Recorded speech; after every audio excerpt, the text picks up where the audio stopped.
Hi friend, हमने अभी तक थायराइड जो है बिलियन लव का कवर किया है, इंक्लूडिंग सेविस्टर एंड स्वार्ड भी उसमें था। रिलेटेड टॉपिक जो है पैराथायराइड है, जो कि हम कवर करना शुरू कर रहे हैं।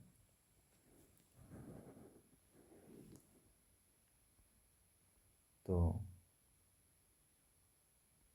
जो पैराथायराइड पे जो हमारा MCQ पॉइंट ऑफ व्यू से यहाँ से बनता है, जो आप देख पा रहे होंगे, एम्ब्रियोलॉजी के बारे में बता रहा हूँ मैं। इन्फीरियर और सुपीरियर जो पोल है, बिल्कुल इसका एम्ब्रियोलॉजी उल्टा होता है। जो अ, जो इसका मतलब ऐसे तो सुपीरियर जो है 4 है और इन्फीरियर 3 है। ये याद रखना, ये MCQ है। उल्टा ये है कि जो थर्ड होता है वो इसका देखिए कोर्स में दिखा रखा हूँ। इसका कोर्स जो है एक लंबा सा कोर्स ट्रेवल कर सकता है। ये पूरा ये लंबा सा जो कोर्स बता रखा हूँ, ये थर्ड का होता है एंड फोर्थ का शॉर्टर कोर्स है। वो इम्पोर्टेंट नहीं है, बस हमारे लिए इम्पोर्टेंट ये है कि जो हमारा ब्रेंकियल फॉक है, पाउच है, वो थर्ड, वो give rise to inferior parathyroid. वहीं पे जो 4 है वो सुपीरियर पैराथायरॉयड को बनाता है। उसके बाद इसका रिलेशन रहे तो रिकरल रेंजियल नर्व से रिलेशन क्या है। जो सुपीरियर होता है उसमें क्या होता है, पीछे होता है, और जो इन्फीरियर होता है वो आगे होता है। एक चीज़ और याद रखना है कि ये जो ग्लैंड होता है, ये जो सुपीरियर होते हैं वो पोस्टीरियर मीडियल होता है, और जो इन्फीरियर होता है पोस्टीरियर लैटरल होता है। और बस MCQ पॉइंट ऑफ व्यू से मैं एक ही क्वेश्चन इसमें लगता है, जो कि ब्रेंकियल पाउच को याद रखना है। अच्छा, इसकी एनाटॉमी में देखा जाए तो बहुत सारे हैं, बहुत सारे भी हो सकते हैं, बहुत सारे हो सकते हैं 13% में। नॉर्मली 4 होता है, 4 से भी कम हो सकता है। नॉर्मली 4 होते हैं, 4 से भी कम हो सकता है, जो कि 3% में देखा जाता है। बेली कहता है कि इसका कलर जो होता है वो पोर्टलैंड ब्रिक येलो और ब्राउन ऐसा होता है। वजन इसकी 30 to 50 मिलीग्राम है, 3 से 5 मिलीमीटर का होता है। अच्छा, यहाँ पे अब क्वेश्चन जो बनता है MCQ वो ये है। जो ब्लड सप्लाई होता है वो इसके सुपीरियर थायरॉइडल आर्टरी और इन्फीरियर दोनों है, लेकिन जो इन्फीरियर थायरॉइडल आर्टरी है वो सुपीरियर इन्फीरियर पोल को दोनों को देता है, बट सुपीरियर थायरॉइडल आर्टरी सिर्फ सुपीरियर को देता है। क्वेश्चन यही है कि इन्फीरियर थायरॉइडल आर्टरी जो होता है वो 80% में सुपीरियर एंड 90 मोर देन 90% में इन्फीरियर दोनों को सप्लाई करता है। और अब एक क्वेश्चन आ चुका है ये कि लेस देन 4 होता है कितने में, तो लेस देन 3% और 5% ऐसा ऑप्शन था। अच्छा, ये सेविस्टन का जो चार्ट है, इसमें हमारा जो कैल्शियम का मेटाबॉलिज्म होता है, सब लोगों को पता है कि बोन, किडनी और इंटेस्टाइन में होता है। हार्मोन इससे रिलेटेड है, पैराथायरॉन और विटामिन D3 और कैल्सिटोनिन। तो यहाँ पे क्या होता है कि जो हमारा PTH है वो बोन पे क्या करता है, तो रीऑब्जॉर्प्शन कराता है। वहीं पे किडनी पे इसका काम होता है एक्टिव, इनएक्टिव से एक्टिव में कन्वर्शन कराना। इंटेस्टाइन पे ऐसा कोई ज़्यादा रोल है नहीं, है लेकिन ज़्यादा नहीं है। विटामिन D3 वही है, बोन में ट्रांसपोर्ट कराता है, और किडनी पे जो है अब्जॉर्प्शन को रोकता है। वहीं पे जो होता है इंटेस्टाइन में अब्जॉर्प्शन को बढ़ाता है। कैल्सिटोनिन जो होता है सिमिलरली इनहिबिट करता है रीअब्जॉर्प्शन को। बोन पे, किडनी पे जो होता है इनहिबिट करता है रीअब्जॉर्प्शन, और इंटेस्टाइन पे ऐसा डायरेक्ट इफेक्ट है नहीं। तो कहा जाता है एक और है कि PTH और विटामिन D3 का, तो क्वेश्चन जो अभी तक आए हैं PTH और विटामिन D3 से ज़्यादा है, ध्यान रखना है PTH और विटामिन D3 में क्या रिलेशन है। तो PTH जो होता है इनएक्टिव फॉर्म को एक्टिवेट करता है विटामिन D3 को। अच्छा, ये वाला चार्ट हम देखें थोड़ा। इसमें कहा जाता है कि हमारा बोन में कैल्शियम 98% है, वहीं सीरम में 1% है।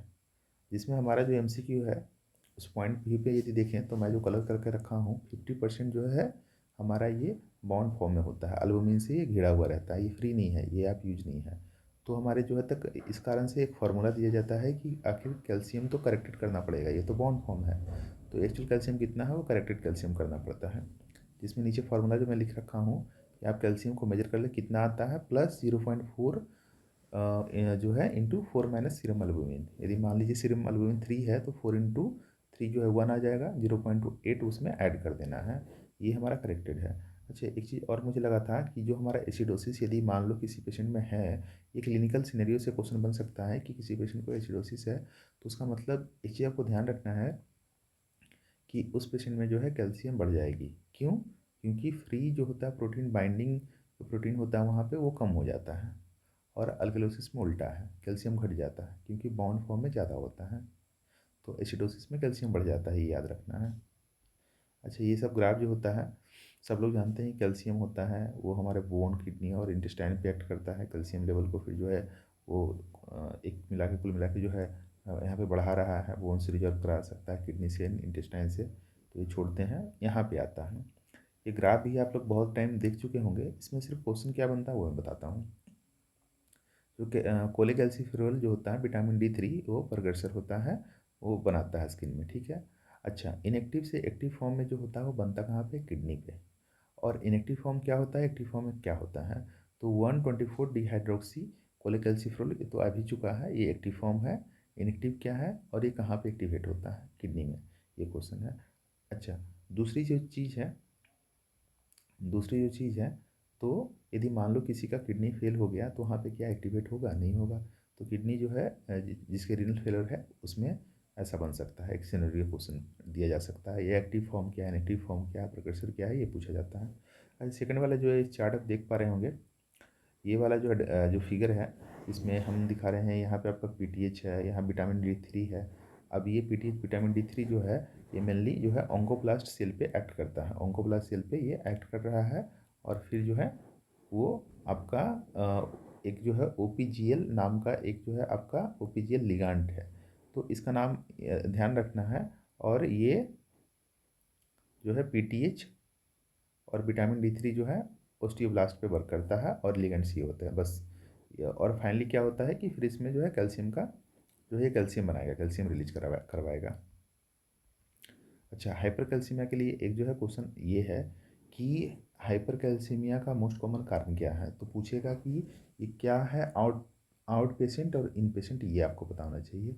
जो आउट पेशेंट होता है और इन पेशेंट होता है, तो जो हमारे आउट पेशेंट हैं उसमें hyper parathyroidism most common cause of the hyper calcaemia है, लेकिन इन पेशेंट में मैलिग्नेंसी हमारा जो है मोस्ट कॉमन कारण होता है। अच्छा, हाइपर कैल्सीमिया 30% पेशेंट जो होता है वो मैलिग्नेंसी, मतलब जो मैलिग्नेंट पेशेंट है तो 30% में हाइपर कैल्सीमिया आपको देखने को मिलेगा, तो उसमें कोई ऐसा डाउट नहीं करने की बात है, ऐसा होगा। और खासकर जो होता है वो हमारे ब्रेस्ट जो मैलिग्नेंसी है उससे रिलेटेड है, इससे है, तो ब्रेस्ट की जो मैलिग्नेंसी है उससे रिलेटेड है, मोस्ट कॉमन लंग्स में भी है और मल्टीपल माइलोमा है बट ब्रेस्ट में। अच्छा, इसके मैकेनिज्म जो होते हैं वो 3 याद रखने हैं MCQ पॉइंट ऑफ व्यू से। कैसे, तो release of cytokinin by the osteolytic mets, जो होता है ऑस्टियोलाइटिक सेल से जो होता है खासकर ब्रेस्ट कैंसर में, वो साइटोकाइनिन रिलीज करता है और वो फिर आपका ये करेगा, कैल्शियम बढ़ाएगा। उसका जो है पैराथायरॉयड रिलेटेड जो पेप्टाइड है वो भी एक रीजन है। और थर्ड है ट्यूमर प्रोड्यूसिंग कैल्सिट्रायल होता है जो कि हॉजकिन लिम्फोमा में होता है। तो ये 3 जो होता है मैकेनिज्म है जिससे कैल्शियम बढ़ता है, ये 3 नाम याद रखना है। हाइपरकैल्सीमिया की रही बात है तो नॉर्मल 0.8 8.5 टू 10 जो है मिलीग्राम पर DL जो होता है ये नॉर्मल रेंज है।